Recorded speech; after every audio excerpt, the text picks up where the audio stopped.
a recent visit to Turkey, Air Chief Marshal Zahir Ahmed Babar Sidhu, Chief of the Air Staff, Pakistan Air Force, called on Turkish President Recep Tayyip Erdogan.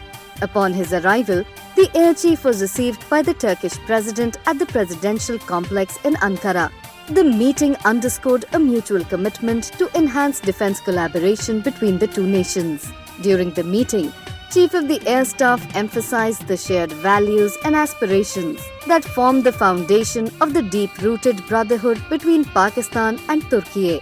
He also expressed his unwavering commitment to enhance the existing bilateral ties in military-to-military and Air Force-to-Air Force cooperation with Turkey, especially in the field of defense production and joint development of next-generation aerospace technology. The Air Chief reiterated his resolve to further deepen the strong bond of brotherhood that unites the two nations in the face of shared challenges, and expressed his desire to explore future avenues of collaboration in the defense and aviation sectors. President Erdogan praised Pakistan Air Force's progress in niche technologies such as cyber, space, artificial intelligence, and electronic warfare, which aligns with the current PAF leadership's focus on development of multi-domain capabilities.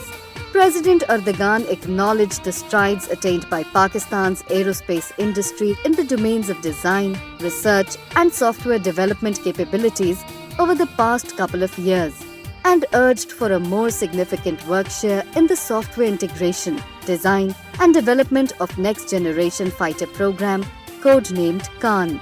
He emphasized the importance of sharing niche and disruptive technologies developed in Pakistan in order to bolster multi-domain capabilities of both countries.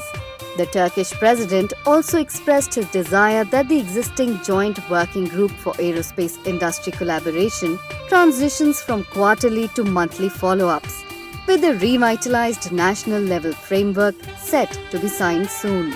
Earlier, Air Chief Marshal Zahir Ahmed Babar Sidhu also held separate meetings with Turkish Air Force Commander General Ziya Kamal Kadioglu, Chief of Turkish General Staff General Metin Gurak, and Minister of National Defense of Turkey General Yasir Guler, further solidifying the defense ties between the two nations. The historic visit of Chief of the Air Staff Pakistan Air Force to Turkey not only strengthens the existing ties between the two brotherly countries, but also signifies the enduring commitment of both nations to work collaboratively towards a more secure and prosperous region.